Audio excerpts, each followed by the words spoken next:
সবাই চাই আমাদের ভাগ্যগুলো সব সুপ্রসন্ন হোক। আমরা সবাই চাই আমাদের ভাগ্যে সব ভালো লেখা হোক, কোনো মন্দ কিছু যেন কপালে লেখা না হয়, ভাগ্যে লেখা না হয়। ভাগ্যে সবকিছু ভালো লেখা হোক, এই জিনিসটা যদি আমরা চাই, তাহলে আমাদেরকে শুধুমাত্র একটি রাত্রে এসে মসজিদে অথবা বাড়িতে ইবাদত বন্দেগী করলে ভাগ্য আমার অনুকূলে আসবে না। বরং এর জন্য কি করতে হবে? এর জন্য করতে হবে সারা বছর জুড়ে আল্লাহর ইবাদত, আল্লাহর গোলামি, আল্লাহর বন্দেগী করতে হবে। আপনি যদি সারা বছর জুড়ে আল্লাহর ইবাদত বন্দেগী করেন, আল্লাহর গোলামি করেন, নেক আমলের ভেতরে সারা বছর আপনি কাটান, নিজেকে ব্যস্ত রাখেন, তাহলে স্বয়ংক্রিয়ভাবে অটোমেটিকলি আপনার ভাগ্য আল্লাহ সুবহানাহু ওয়া তাআলা লিপিবদ্ধ করবেন আপনার অনুকূলে। কারণ আপনার যদি কোনো কারখানা থাকে, কারখানায় দুইটা মেশিন থাকে, একটা মেশিন সেখান থেকে আপনার প্রোডাকশন আসে, মেশিনটা ভালো, এই মেশিনে তেল, মোবিল, বিদ্যুৎ যত কিছু সাপ্লাই করা দরকার এই মেশিন টিকে থাকার জন্য, আপনি করবেন কি করবেন না। এর বিপরীতে যদি আরেকটা মেশিন থাকে, যে মেশিনটা থেকে আপনার কোনো প্রোডাকশন আসে না, এই মেশিনটা আপনার কোনো কাজে লাগে না, এই মেশিনটা আপনার কথা শুনে না, এই মেশিনটা থেকে আপনি কিছুই পান না, তাহলে সেই মেশিনে আপনি তেল, মোবিল, বিদ্যুৎ এগুলো সাপ্লাই করবেন করবেন না। খুব সহজ বিষয়। আপনার দুটা গাড়ি আছে, একটা বসা গাড়ি, বেকার, কাজের না, এই গাড়িতে আপনি তেল, মোবিল কোনো খরচ নিশ্চয়ই করবেন না। পক্ষান্তরে যে গাড়িটা আপনাকে সার্ভিস দিচ্ছে, রানিং আছে, যে গাড়ি থেকে আপনার উপকারে আসে, যে গাড়িতে আপনার কথা শুনে, আপনি নিশ্চয়ই সেটার পেছনে পয়সা কড়ি খরচ করবেন এবং নিয়মিতভাবে বাজেট দিয়ে যাবেন। আপনি যদি চান আপনার সপক্ষে আপনার ভাগ্য লিপিবদ্ধ করা হোক, তাহলে একটি রাত্রে শুধুমাত্র এসে কান্নাকাটি করে ইবাদত বন্দেগী করে কখনো ভাগ্য আপনি সুপ্রসন্ন করতে পারবেন না। বরং আপনাকে সারা বছর জুড়ে আল্লাহ সুবহানাহু ওয়া তাআলার আনুগত্য করতে হবে, ভালো মানুষ হতে হবে, ঈমান এবং আমল এর উপর আপনাকে প্রতিষ্ঠিত হতে হবে। কারণ আল্লাহ সুবহানাহু ওয়া তাআলা পরিষ্কারভাবে কোরআনে কারীমে বলেছেন, মান আমিলা সালিহাম মিন যাকারিন আও উনসা ওয়া হুয়া মুমিন ফালানুহইয়ান্নাহু হায়াতান তাইয়্যিবা। যে ব্যক্তি তোমাদের মধ্যে নেক আমল করবে, ইমানদার অবস্থায়, ইমান আছে, সাথে সাথে ভালো কাজ করে, সে যদি এই অবস্থায় থাকে, নারী হোক আর পুরুষ হোক, আল্লাহ বলেছেন তাকে স্বাচ্ছন্দ্যময় জীবন, সুখময় জীবন, পবিত্র জীবন আমি দান করবো, এটা আল্লাহর ওয়াদা। আপনি আল্লাহর কাছে ভাগ্য সুপ্রসন্ন হওয়ার জন্য অ্যাপ্লিকেশন করতে হবে না, অটোমেটিক আপনার ভাগ্য আপনার সপক্ষে থাকবে, কল্যাণকর ভাগ্য আল্লাহ তাআলা দান করবেন। শুধু আপনাকে কি হইতে হবে?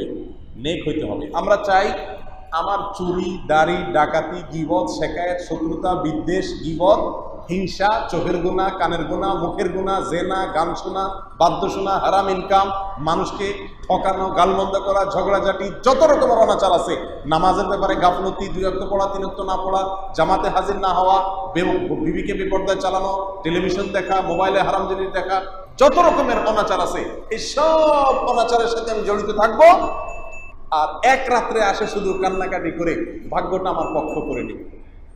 এটা বোকার স্বর্গে বাস, এটাকে বলা যেতে পারে। এটা কোনোদিন বুদ্ধিমান মানুষের কাজ হতে পারে না। প্রিয় ভাইরা আমার, যদি আপনি চান আল্লাহ আপনার পক্ষে ভাগ্য লিখুক, এখন এই মুহূর্তে, এখন থেকে আপনি তওবা করুন যে আল্লাহ আমি আর বিপথে চলবো না, আল্লাহ 5 ওয়াক্ত নামাজ জামাতের সাথে পড়ব, সঠিক হালাল পথে চলবো, তোমার নবীর বাতানো আদর্শে চলবো, কারণ হক নষ্ট করব না, কাউকে কষ্ট দিব না। আপনি একজন সলিড মুসলমান হয়ে যান, আল্লাহ তাআলা আপনার ভাগ্য সুপ্রসন্ন করে দিবেন ইনশাআল্লাহ। ঈমানকে সহি করতে হবে, আমলের মধ্যে টিকে থাকতে হবে, ভাগ্য অটোমেটিক আল্লাহ সুবহানাহু ওয়া তাআলা আপনার সপক্ষে লিখবেন। প্রিয় ভাইরা আমার, দুনিয়ার কোনো জনপ্রতিনিধি, দুনিয়ার কোনো নেতা, তার অনুসারী, তার অনুগত, যারা তার কথা শুনে, যারা তার রাজনৈতিক কর্মকাণ্ডে সহায়তা করে, তাদেরকে সে সারা বছর জুড়ে টাকা দিয়ে, পয়সা দিয়ে পালে। এখন একজন লোক, একজন চেয়ারম্যান সাহেব, মেম্বার সাহেব, কমিশনার সাহেব, এমপি সাহেবের কাছে গিয়া রেশন যেদিন বিতরণ হবে সেদিন হাজির হয়ে বলতেছে যে আমাকে রেশনের ভাগ দেন, অথচ তিনি না মিছিলে থাকেন, না মিটিংয়ে থাকেন, না ভোটের সময় থাকেন, না কোনো কিছুতে থাকেন। কি বলেন? ওই কমিশনার সাহেব, চেয়ারম্যান সাহেব, মেম্বার সাহেব, এমপি সাহেব তাকে কিছু দিবে? দিবে না। বলবে তুমি তো ভাগ নেওয়ার সময় হাজির হয়ে গেছো। সারা বছর জুড়ে যারা আমার কার্যক্রমে জড়িত থাকে, আমার কথা শুনে, আমার আনুগত্য প্রকাশ করে, আমার ক্যাম্পাস করে, আমি তো আজকে তাদেরকে দিব। আল্লাহ সুবহানাহু ওয়া তাআলা আহকামুল হাকিমিনের সারা বছরের নাফরমানি করে একদিনে এসে ইবাদতবন্দি করে ভাগ্যটাকে আপনার পক্ষে করে নেবেন, এটা বোকার সিদ্ধান্ত হতে পারে, কোনো বুদ্ধিমান মানুষের কাজ হতে পারে না। প্রিয় ভাইয়েরা আমার, তাহলে কি করব আমরা? করণীয় হলো এখনই তওবা করতে হবে। তওবা যদি করেন প্রকৃত অন্তর থেকে, আল্লাহ আমি আজকেই সলিড হয়ে গেলাম, যদি ভালোভাবে উত্তম রূপে যথাযথ উপায়ে তওবা করেন আল্লাহর কাছে, তাহলে আপনার পিছনের সব গুনাহ আল্লাহ তাআলা মাফ করে দিবেন ইনশাআল্লাহ। আর নতুন করে আপনার খাতা খুলবে, আর নতুন করে যদি খাতা খুলে ইনশাআল্লাহ আপনি আল্লাহর অনুগত বান্দা হিসাবে ভাগ্য আপনার অনুকূলে লিপিবদ্ধ করা হবে। প্রিয় ভাইরা আমার, ভাগ্যের বিষয়ে আরেকটি কথা বলতে হয়, তা হলো অনেক সময় দেখা যায় আমাদের ভাগ্যে যা এসেছে তাতে আমরা সন্তুষ্ট হতে পারি না। আমি চাইছি একটা, আল্লাহ তাআলা দিলেন আরেকটা। দেখা যাচ্ছে তখন অনেক সময় আমাদের মনে কষ্ট হয়, দুঃখ লাগে যে আমি এত ইবাদতবন্দি করি, আল্লাহর এত গোলামি করি, এত নামাজ কালাম করি, এত আল্লাহকে ডাকি, এত হক হালালি চলি, তবুও আমার কেন যা চাই তা হয় না, সব বিপরীত হয়। এর জবাব হলো, আপনি নিজের জন্য যেটাকে ভালো মনে করতেছেন, আল্লাহ সুবহানাহু ওয়া তাআলা আপনার জন্য যে জিনিসটাকে চয়েস করেছেন সেটা নিঃসন্দেহে তার চাইতে ভালো। একটা ছোট বাচ্চা তার নিজের জন্য যেটাকে ভালো মনে করে, তার বাবা তার জন্য যেটাকে ভালো মনে করে সেটা তার চাইতে ভালো না মন্দ? আপনার সৃষ্টিকর্তা আপনার জন্য যেটা নির্বাচন করবেন, যেটা সিদ্ধান্ত করবেন, যেটা ফয়সালা করবেন, আপনার কাছে আপাত দৃষ্টিতে সেটা খারাপ মনে হলেও ওইটার ভেতরে আপনার জন্য কল্যাণ আছে, হয়তো বুঝতে অনেক সময় লেগে যাবে।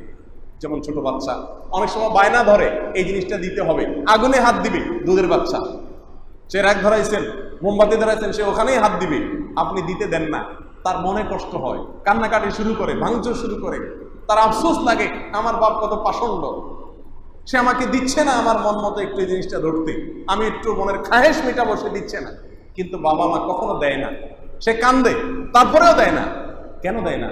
কারণ বাবা মা জানে এখানে হাত দিলে তার ক্ষতি হবে, আর সে মনে করতেছে এত সুন্দর এরকম হলুদ জিনিসটা দাও দাও করে জ্বলতেছে, এখানে হাত দিলে মনে হয় সুখের স্বর্গে ঢুকে যাবে। ঠিক না ঠিক? তাকদীরের বিষয়ে যখনই আমাদের মনোমত না হয় কোনো ফয়সালা আল্লাহ তাআলা, তখন এই বাচ্চার মতো ভূমিকায় আমরা অবতীর্ণ হই। তখন বুদ্ধিমান মানুষের কাজ হয় আল্লাহর ফয়সালায় সন্তুষ্ট হওয়া, যেটাকে রেজাবিল কদা বলা হয়। অতএব প্রিয় বন্ধুরা আমার, ভাগ্যকে নিজের পক্ষে করে নেওয়ার জন্য কোনো এক রাতের ইবাদত বন্দিগি এগুলোর কথা কোরআন হাদিসে করতে বলাও হয় নাই, আর এগুলা কোনো যৌক্তিক কর্মসূচি বা কর্মকাণ্ড নয়, বরং ভাগ্যকে নিজের পক্ষে করার জন্য সবসময় ভালো পথে চলতে হবে, ভালো মানুষ হয়ে চলতে হবে। এরপরেও যদি দেখেন যে আপনার ভাগ্য এর চাকা ঘুরছে না, আপনি বাহ্যিকভাবে যা চাচ্ছেন তা হচ্ছে না, তো মনে রাখবেন আল্লাহ সুবহানাহু ওয়া তাআলা বান্দার কোনো আমল নষ্ট করেন না।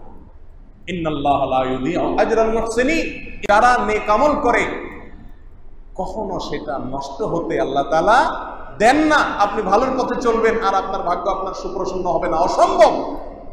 ভাগ্য সুপ্রসন্ন হতে বাধ্য, আপনার নসিবে ভালো কিছু আসতে, কল্যাণের ফয়সালা আসতে বাধ্য, যদি আপনি নিজে সলিড হয়ে যান।